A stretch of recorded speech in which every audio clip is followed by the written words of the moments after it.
Welcome to our latest tutorial on how to reply privately to a message on WhatsApp group. This updated feature makes it easier than ever to have private conversations within a group chat. Let's get started. First, open WhatsApp on your Android device. Navigate to the group chat that includes the message you want to reply to. Next, tap and hold the message that you want to reply to. A menu will appear at the top right of your screen with 3 dots. Click on the 3 dots to access the options.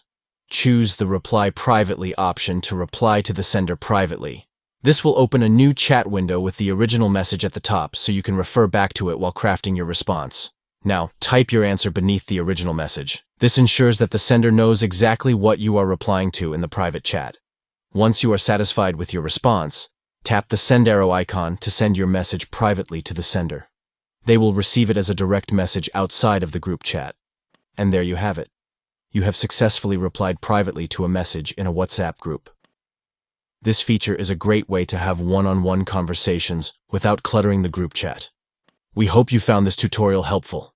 Don't forget to like and subscribe for more WhatsApp tips and tricks. Thanks for watching.